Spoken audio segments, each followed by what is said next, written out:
Are talking about how to write ad copy that improves your targeting. My name is Leah Mazur. If you haven't met me before, I am a Facebook and Instagram advertiser. I have been working in digital marketing since 2011 and specifically specialized just in Facebook ads since 2016. So I've been doing Facebook ads for a variety of clients in different industries, different business sizes for the past 6 years. And in that time, Facebook ads have changed a lot. And even just in the past year, Facebook ads have changed a lot. So if you're familiar with what has happened, there was the iOS 14 update that happened last year that really kind of shook up the industry. Also, the algorithm has changed a lot over the years. It's evolved, it's gotten a lot more advanced. And there's more competition now than ever with Facebook ads because more businesses than ever are realizing the power of Facebook advertising and getting on there. And so we're seeing increased competition, which is making ads more expensive and more difficult to succeed with.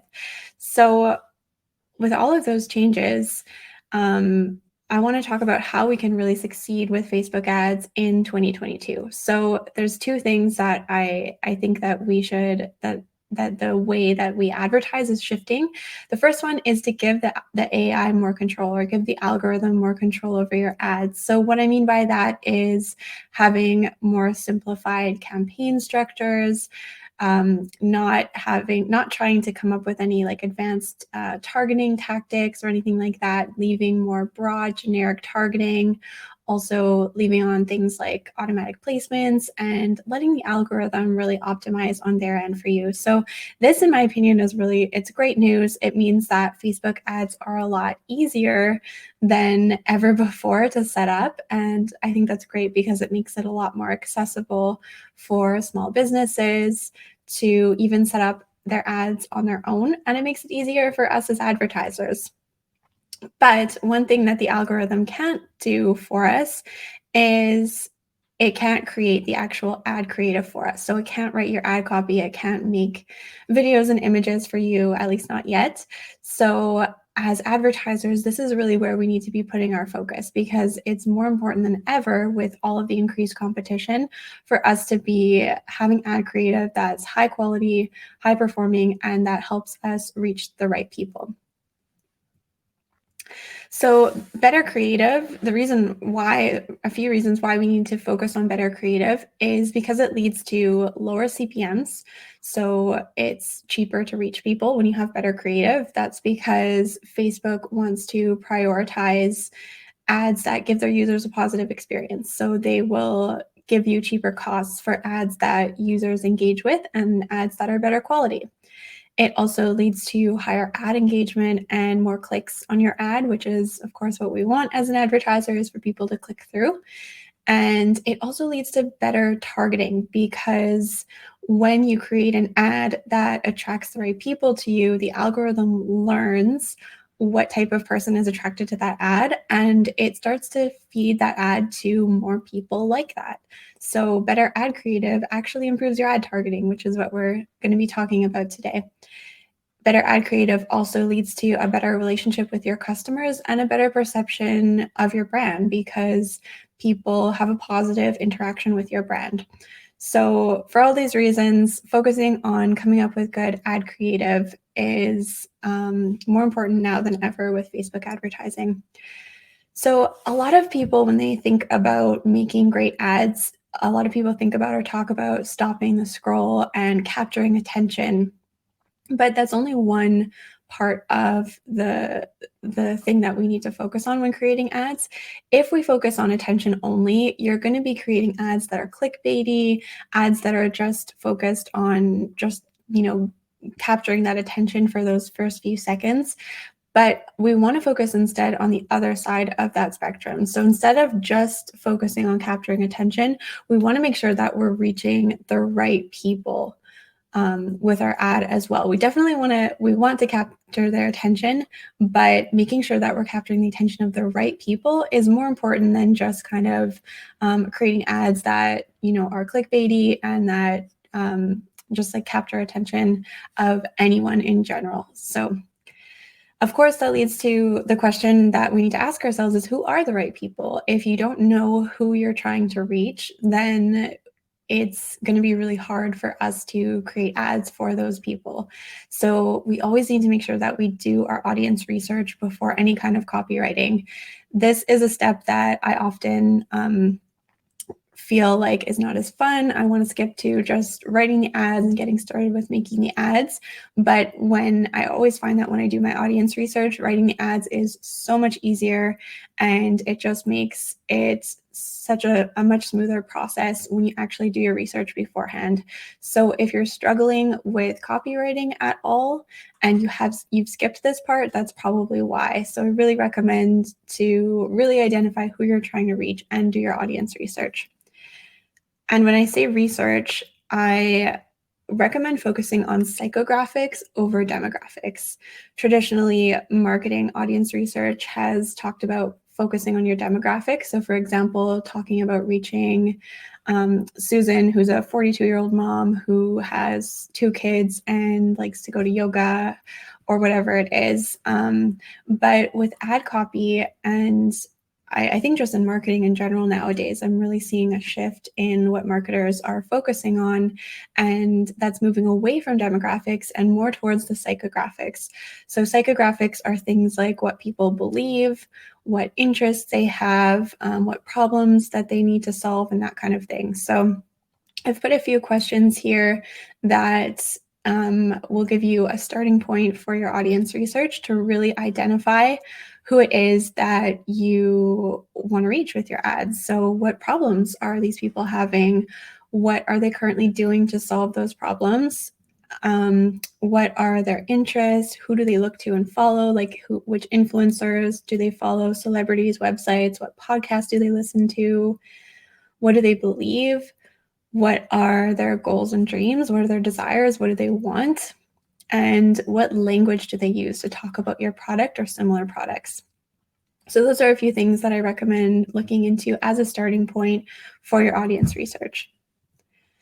So let's get into writing the copy now. So once you've identified who it is that you want to reach, the most important piece of copy, in my opinion, to focus on for improving your ad targeting is the hook. So the hook is the first line of copy that shows up before the little "see more," before that kind of cuts it off.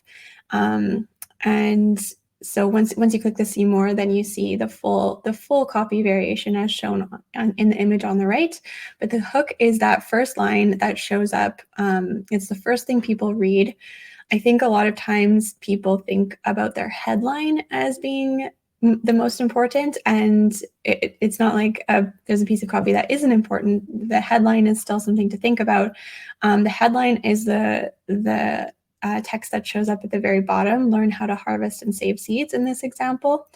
But the copy hook, that first line of copy, is really what I think is the most important piece, because it's the first thing that the audience sees, and it's what determines if they're going to click and read more.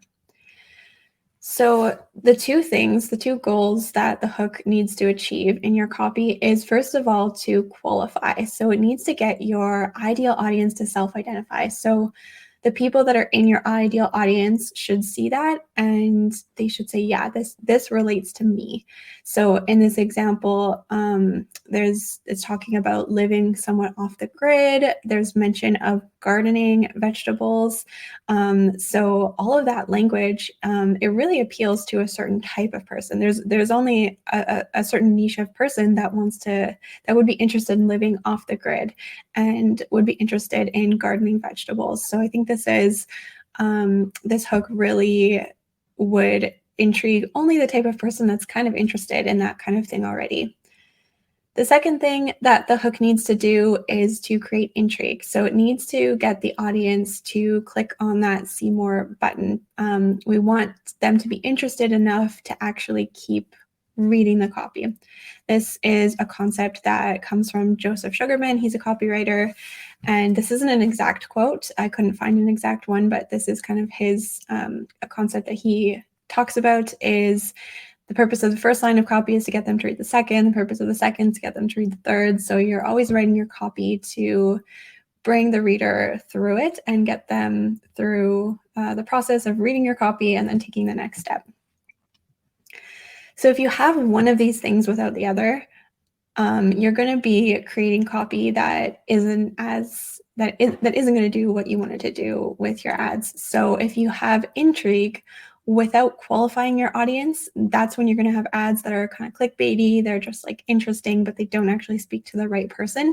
And that's going to lead to really poor targeting with your ads, because Facebook's not going to know the difference between someone who's actually genuinely interested in your product and someone who's just interested in the copy that you've written.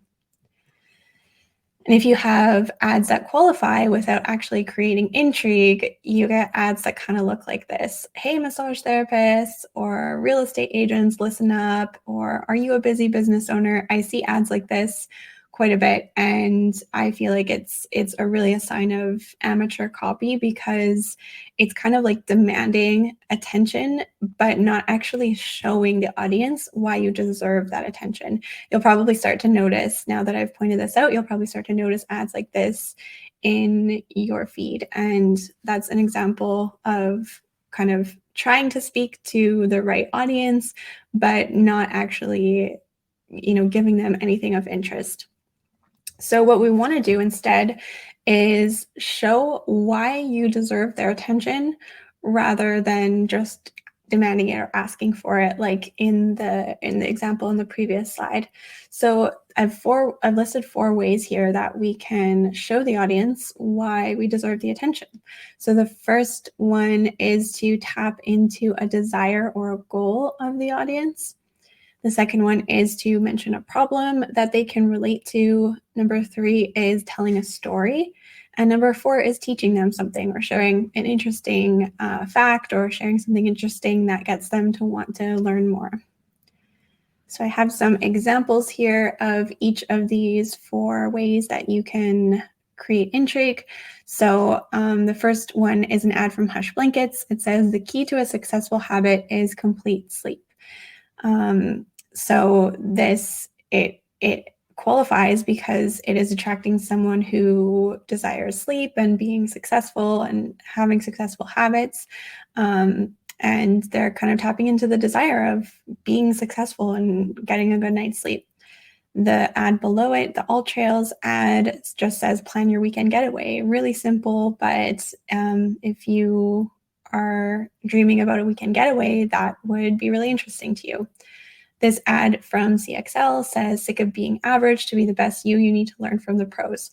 So the desire and the problem, they're kind of like 2 opposite sides of a coin. So this one could really fit into either, because the problem could be they're sick of being average, but the desire is wanting to be the best version of themselves. And then there's that image there of like the 2 cars, the one car that is much nicer and better quality than the other one. So it's really tapping into the desire of being a better version of themselves, or being a better marketer. Second, we have mentioning a problem that they relate to. So this first ad says running Facebook ads but not seeing the results you expect. So that hook would immediately attract anyone who is an advertiser. So it's qualifying them, but it's also showing that they're talking about a problem that you might be having, which is not getting results. The Lumen 5 ad says making social videos shouldn't break your marketing budget. So it's qualifying because it is relevant to anyone who is making videos, and it addresses the problem of it being expensive to make videos. The More with Mocha ad says difficult time saving money. So they're attracting people that are having a hard time with saving money and have that problem. The last one says no more discomfort from cold, dry air indoors. So if that's a problem that people have, then this ad is they're going to be attracted to this ad. Number 3 is to tell a story. So in this first example, we have a little backstory between genetics, pregnancy, and poor dental care when I was young. Here I was at 30 years old getting dental implants. So it's interesting. It's a story. You want to know more about this person. And she's also talking about getting dental implants. So if someone can relate to this, if they can relate to, maybe not taking care of their teeth when they were young and having, the need for dental implants, this might be a story that they resonate with personally. The next one from Privy says Bianca and Annie use Privy to grow sales for their e-commerce brand Twine and Twig. So it qualifies because they're talking about growing sales for an e-commerce brand. So their audience is obviously e-commerce owners. So it's a story that people can relate to. And it creates intrigue because you're learning about these other, the story of these other e-commerce business owners. Scott Peckford's ad says, I know two very different mortgage brokers. Jason is a burnt out mortgage broker. He hustles hard. So it's starting to tell the story of these two different mortgage brokers. So there's another example of telling a story, but also qualifying because he's talking about mortgage brokers, which is his audience. Lastly, we have teaching them something. So this first ad is for a planner that helps you, that is targeted towards goal setters and helps you achieve your goals. And they're giving a fact. Did you know you're 40% more likely to achieve your goals if you write them down? So it qualifies because this is interesting to people that want to achieve their goals and might be interested in learning how to be more likely to achieve them by writing them down. The Scott Peckford ad says, currently there are two main strategies for recruiting realtors, both of which are outdated. So even that first line is telling you that they're going to start teaching you something, and it creates intrigue because you want to know what are these two main strategies and why are they outdated? It really creates that intrigue. And then it also is talking about recruiting realtors, which qualifies because the only people that are interested in recruiting realtors are going to be interested in that ad.